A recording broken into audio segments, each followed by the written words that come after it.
Bem, pessoal, para fechar o capítulo 1 do Somerville, nós vamos então apresentar os pontos-chave para que você guarde, para que você memorize, certo? Então, o primeiro deles, a engenharia de software é uma disciplina de engenharia que se preocupa com todos os aspectos da produção de software profissional, certo? Então, isso aqui é importante, que ela visa buscar eficiência, buscar economicidade, buscar cumprimento de prazo, buscar qualidade, atendimento de requisitos e outras questões que são importantes aqui. Então, ter esse entendimento sobre a importância e a característica da engenharia de software, que é trazer o formalismo, né, o rigor da engenharia para o processo de desenvolvimento de software para corrigir, então, aquela ideia que a gente apresentou da crise do software. Em seguida, veja, os atributos essenciais dos produtos de software são manutenibilidade, que significa que ele possa ser evoluído, que ele possa ser melhorado, que ele possa ser modificado no sentido de atender à evolução da vida, da legislação, da empresa, né, do dia a dia, do cotidiano. Que um software seja confiável, né, confiabilidade, que ele apresente resultados corretos, independentemente da mudança de dados, de contexto e outras questões. Que ele seja seguro, né? Que esses dados estejam protegidos, que eles estejam resguardados, que nós possamos ter controle de acesso, possamos ter o cumprimento, por exemplo, da Lei Geral de Proteção de Dados, da legislação infra e constitucional. Então é muito importante você, como profissional, ter essas preocupações. A busca pela eficiência, né? Fazer mais com menos recursos, dentro de um tempo aceitável e por aí vai. E aceitabilidade no sentido de que o cliente tenha as suas expectativas correspondidas. Então são os atributos aí importantes de produtos de software, certo?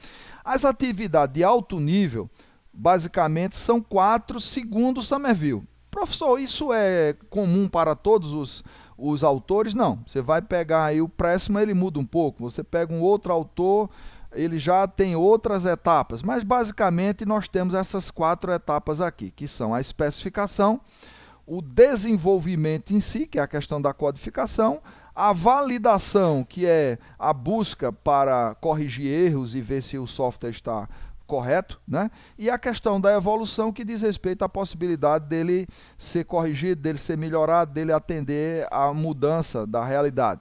Então fazem parte de todos os processos de software, ok? Em seguida, veja bem, as noções e ideias fundamentais da engenharia de software são universalmente aplicáveis ao desenvolvimento de todos os tipos de sistemas. Então você tem ideias básicas centrais que vão estar sendo úteis em todos os processos de desenvolvimento, ok? Tá certo? Existem muitos tipos diferentes de sistemas e cada um requer ferramentas e técnicas apropriadas.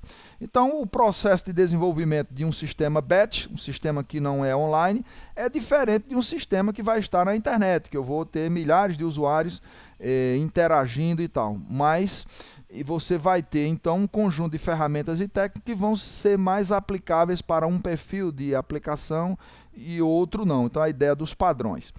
Os engenheiros de software têm responsabilidades com a profissão e com a sociedade, tá certo? Não posso só me preocupar com a questão técnica, com a viabilidade técnica. Eu tenho que ver se essa aplicação ela atende os requisitos legais e éticos que eu devo ter com a minha sociedade, com a minha profissão. Então isso é muito importante.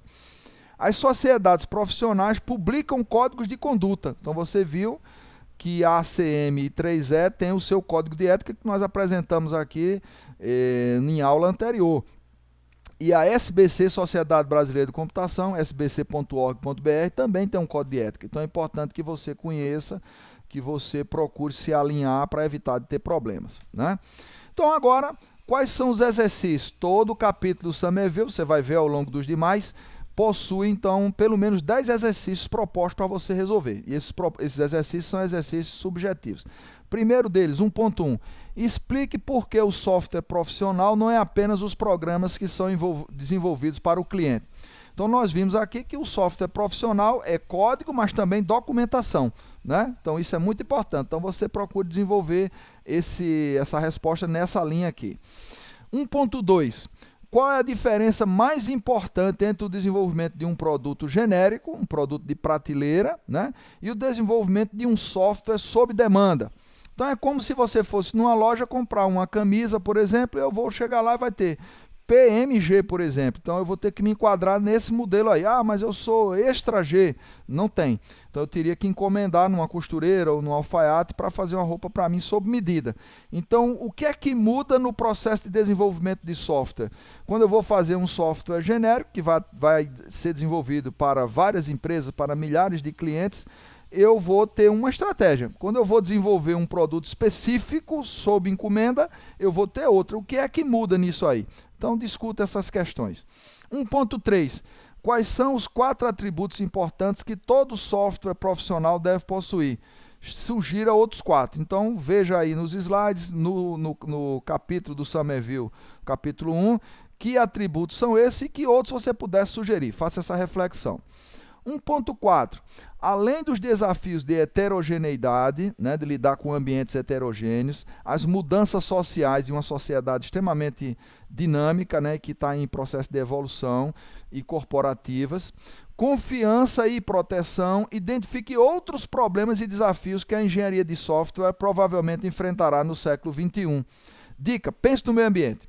Então, por exemplo, hoje você sabe que uma Amazon tem, por exemplo, um parque de máquinas aí instalado em vários locais do mundo que consomem aí muitos megawatts de energia. Qual é a origem dessa energia? Qual é o impacto disso no meio ambiente? A questão do aquecimento global. Uma Google, por exemplo, tem também um parque de máquinas aí enorme. Então, e outras empresas você pode identificar. Então, ele sugere você pensar na questão do meio ambiente. Então, reflita um pouco e elabore sua resposta. 1.5. Baseado em seu conhecimento de alguns tipos de aplicações discutidos na seção 1.1.2, explique, como exemplos, por que tipos de aplicações diferentes requerem técnicas especializadas de engenharia de software para apoiar o seu desenvolvimento e o seu projeto. Então isso é interessante, você se debruçar sobre o texto do livro e sobre os tópicos dos slides e você pensar por que é que um determinado perfil de sistema requer uma técnica A, enquanto que um outro requer uma técnica B. O que é que muda? Por quê? Interessante fazer essa reflexão. 1.6. Explique por que existem ideias fundamentais na engenharia de software que se aplicam a todos os sistemas, né? Então aqui é interessante, que é o contrário do item anterior, que é a especificidade, e aqui a questão da generalidade de algumas ideias e técnicas dentro da engenharia de software. 1.7. Explique como o uso universal da internet mudou os sistemas de software. Então, o que é que mudou em relação naquele processo de evolução que nós falamos na aula inicial do nosso curso, por exemplo, né? Então, isso é interessante, porque hoje você tem que ter um background tecnológico, você tem que ter acesso à internet, você tem que ter a questão da disponibilidade. Então, antes esses sistemas eram, por exemplo, standalone. Então, funcionava só no máximo ali dentro da empresa. Hoje, esses sistemas estão, vamos dizer assim, universalizados. Então, o que é que muda nisso aí com a questão do uso universal da internet no processo de desenvolvimento? 1.8. Discuta se os engenheiros profissionais devem ser certificados da mesma forma que os médicos e advogados. Então, isso é muito interessante porque a gente deve ter uma entidade que a gente, para exercer, como o Conselho Regional de Medicina ou a OAB, a Ordem dos Advogados do Brasil, que um advogado e o médico tem que estar credenciado a essas duas entidades. Qual é a vantagem de ter uma entidade nacional com representações na sua cidade para defender os profissionais? Isso é bom na luta por salário, na luta por direitos, né, na garantia de ajuste na legislação que defenda a categoria. Então tem vantagens. Esses profissionais aqui, eles pagam uma anuidade, então todo ano eles pagam um valor, a gente não paga. Mas, no entanto, a gente é mais fraco, por exemplo, no Congresso Nacional, para defender ajustes e defesa da nossa profissão. Então isso é interessante você discutir e ver se vale a pena ou não. Para cada uma das cláusulas do Código de Ética da ACM e 3E, que foram mostradas no quadro 1.1, sugira um exemplo adequado para ilustrar.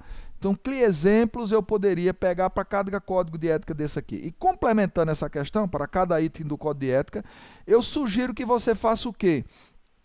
Baixe o código de ética da sbc.org.br e compare os dois códigos. O que é que um é melhor do que o outro, né? Faça uma análise comparativa, é um complemento para essa questão que é interessante você refletir. 1.10. Para ajudar a combater o terrorismo, notadamente depois do 11 de setembro, né, de 2001, o atentado das Torres Gêmeas lá em Nova York, o World Trade Center, nós tivemos o quê? País desenvolvendo sistemas que rastreiam cidadãos, que guardam informações, que invadem a privacidade. Então nós tivemos, em nome da segurança, a invasão da privacidade das pessoas. Inclusive, você deve lembrar aqui do caso do Edward Snowden, né? Que era da agência de inteligência lá norte-americana e que denunciou, através do vazamento para o WikiLeaks, né? Uma série de documentos que mostravam que essa agência de informações americana estava fazendo o quê? Estava invadindo chefes de estados, estava coletando informações, gravações, e-mails, inclusive da presidente Dilma aqui.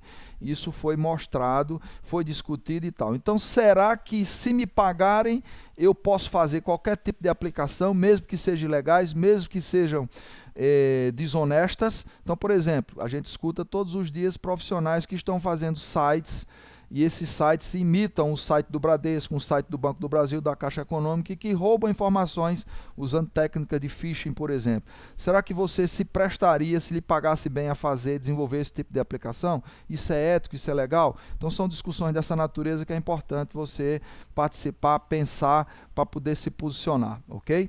Então são os 10 exercícios, prepara a sua resposta, posta lá no ambiente para a gente poder discutir e avaliar.